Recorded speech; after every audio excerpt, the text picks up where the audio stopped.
Heat on China in the Indian Ocean, as France comes calling. Why is India the focal point for global powers? New Delhi, another global power, this time France, is looking to set the ball rolling on increasing its cooperation with New Delhi in the Indian Ocean region, IOR. This will be a key area of focus at two upcoming high-level exchanges between France and India set close to each other. The aim undoubtedly is to cut China down to size. Cooperation in the Indian Ocean will figure prominently in the New Delhi visit of French Foreign Affairs Minister Jean-Yves Le Drian, which is set to begin on Friday. French Ambassador to India Alexandre Ziegler said today the matter would also occupy a key spot in discussions when French President Emmanuel Macron visits India in early 2018. Priority to New Delhi-Paris understanding. Ziegler said the focus would be on building up a bilateral security framework between India and France, before Paris can agree to take part in a multilateral forum on security in the Indian Ocean.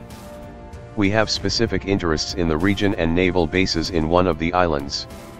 So there is scope for greater cooperation in the region.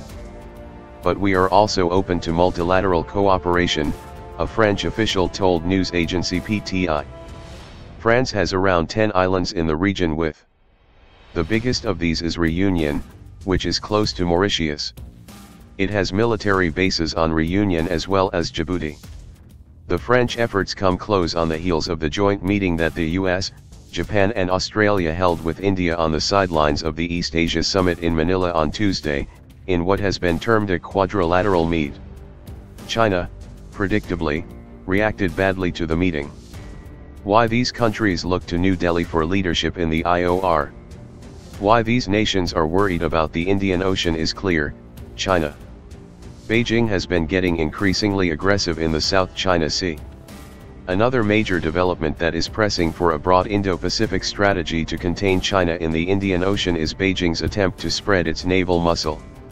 China has never been a seagoing power of any sort of significance. But it recently operationalized a naval base in Djibouti and has agreements with Pakistan for naval support facilities at Gwadar port. This is not to mention its provocative seafaring against nations in the region, India included.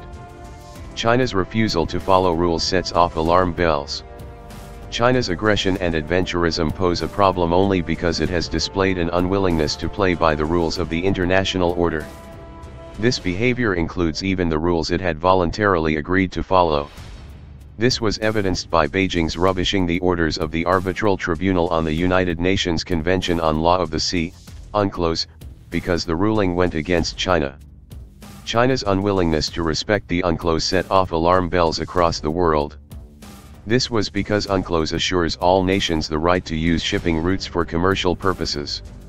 Any challenge to the system for narrow gains by China in the Indian Ocean would have repercussions on global shipping, including key waterways like the Suez Canal and the Panama Canal.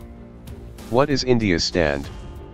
Prime Minister Narendra Modi assured the ASEAN nations, many of whom are locked in territorial counterclaims with China, that India remains committed to a rules-based security framework in the South China Sea. India is also hosting the heads of all 10 ASEAN nations as joint chief guests for its Republic Day celebrations on January 26, 2018. India envisions a stabilizing role for itself in the Indian Ocean region. It contributes to the policing of global shipping routes, called Sea Lanes of Communication, SLOCs, and has been part of the anti-piracy force in the Gulf of Aden region.